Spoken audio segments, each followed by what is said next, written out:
what is up guys, Clausen X here, representing Clausen Exercise, and today I wanted to talk about Elliott Hulse a little bit in regards to the latest events that have transpired on his channel. And I guess it's a bit of a message to his fans as well as myself. Elliott just recently came out as Baha'i. Baha'i is a religion where you believe that all the various beliefs in gods are one. That no individual religion itself is wrong because they all share the same concept of believing in a higher power, which is a God. So that is the Baha'i faith, that all gods are one. There is a God. It's not the Muslim God, it's not the Christian God, it's just God. Just as all the humans in the world are one, God is one. That's the initial principles. It's a very peaceful religion. It doesn't... People aren't looking to pick fights or argue with people or say that you're wrong and you're wrong. It's just a very neutral standpoint on terms of not neutral, because you do have your own beliefs, but you're not pointing fingers telling everybody that they're wrong, because they could be right in a way, right?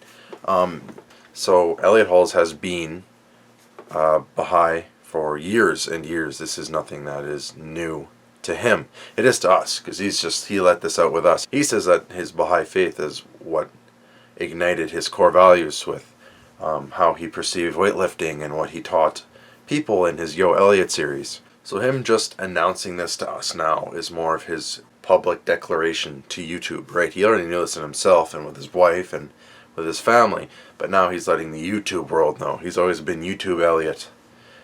To us, if people say they like the Old Elliott, there's the current, more spiritual Elliott. The Old Elliott was more of a badass weightlifter who screamed and pushed people to push themselves physically and help people become the strongest versions of themselves. Not just physically, but there was also the mental and spiritual aspect to it, but nowhere where it is now. Okay, so Elliott's a Baha'i, like, good for him. Why would I bother making a video about that? Well, his fans are having a hard time dealing with this. I've had to go through my own thing with this, because we've all had Elliott in our minds as someone who is a certain way, and when he's not that way, it's hard for us because that's who he is in our heads. And it's hard to explain. It's something a little bit different with Elliott than other YouTubers, because the style of his videos and the style of how he presents himself and how he speaks to us, it's very often giving advice, giving counsel, helping others. This is just the nature of who he is. So when he speaks, we receive it, and it becomes almost a bit of a mentorship over YouTube. I know it's when I say things like this, people kind of look at me like I'm crazy, right? Like, what, a YouTube mentor? Yeah, that's definitely a thing. I mean, he's definitely helped me for the past few years. Like, I've been following him since about 2013. So I've been looking to his videos for a long time for advice, and they helped me discover a bit of who I am. I mean, I don't even know if I would have Clausen Exercise if I hadn't found Strength Camp first. Anyways, as his channel became more spiritual, naturally people resisted and they wanted the old type of videos back. But this is where Elliott is going on his journey, right? It's always been his journey.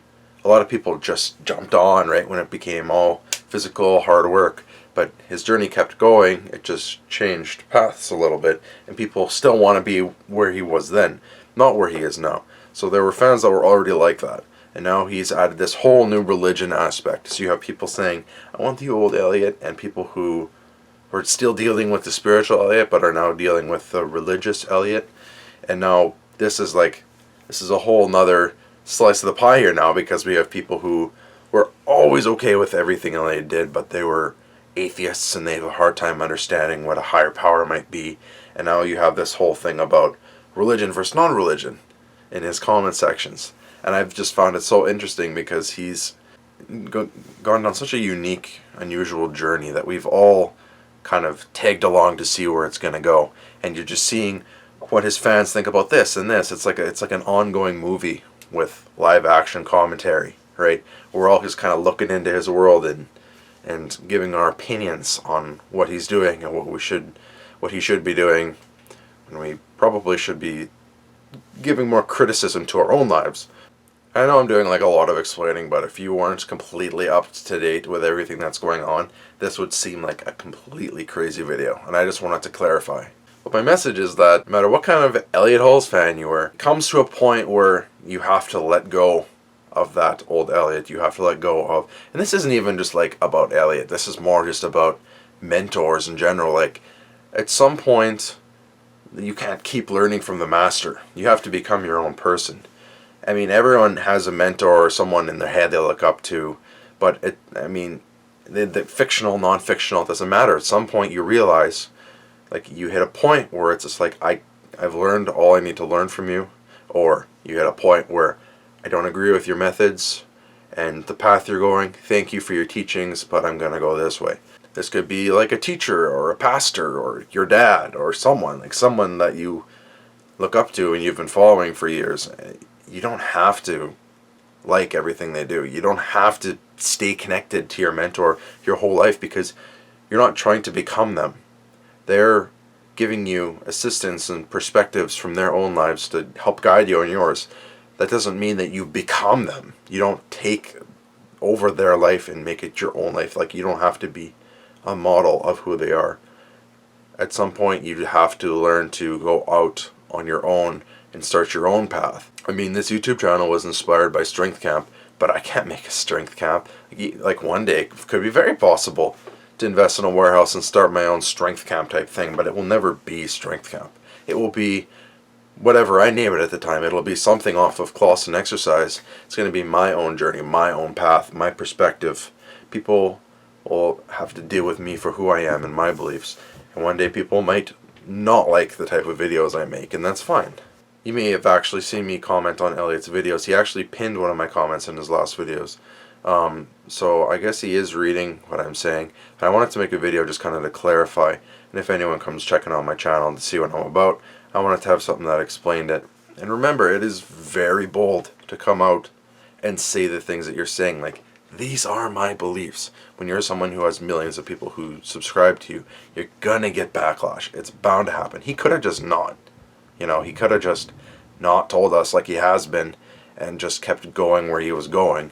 But he's staying true to himself, and if you don't like what he's doing or you don't agree with his religion, you have to respect that at least. I mean, he said for him, the guy who literally says anything that he's thinking, or he doesn't hold back his advice if he thinks he's going to get backlash, this guy said that it was hard to come out and talk about something like this. So we have to respect it. We have to respect the man and his own journey. Like I said before, he's dead to his old self, right? We're all dead to our old selves. We're always growing and changing. I'm not the same guy that I was. If you were to go back to my first video, I'm not that guy anymore. I'm this guy. And in 100 videos, I'm going to be that guy, and I'm not going to be this guy anymore. If you get what I'm trying to say here. Elliott, thank you for the videos that you have posted over the years that have helped me inspire this channel. And I thank you for helping me awaken my own spiritual self that I had lost for a long time. And there's going to be videos that I and other people, we don't agree with your perspectives. And this doesn't make us ignorant. This doesn't make us naive or arrogant because we don't agree with all of your perspectives or what the Baha'i faith believes in. That is just the nature of coming out as religious on YouTube. I respect you for doing that, and that you're going to have to deal with that, and you know that. And you just made a video called Embrace the Label, which was an interesting video, but I guess that's more something I'm trying to work through. I'm trying to work through labels. I don't necessarily like saying, I believe this and I believe that, because I just really I feel like it puts almost barriers between me and other people. Like, it just creates in some cases like a division between me and other people. So I don't really go around and tell people. Does it make me a coward? I don't think so. I think it's just something that I'm going through, something that I have to work through until I have more confidence in the things that I believe in. And maybe we'll get to a place where I'm ready to share it with the world. But I understand where you're coming from. I respect your decisions, and thank you for the videos. I'm going to keep watching your new ones. But yeah, I just wanted to get this out there. Thank you guys so much for watching the video. I hope that it was somewhat informative to you and you stuck around long enough to hear out my opinions. Again, these are all my opinions. Nothing I say is factual. Nothing I say is the truth. It's just my opinion from a humble YouTuber just trying to make his way. If you like the video, please give me a like and subscribe to Clausen Exercise. I'd really appreciate it. Stay tuned for more videos. Clausen out.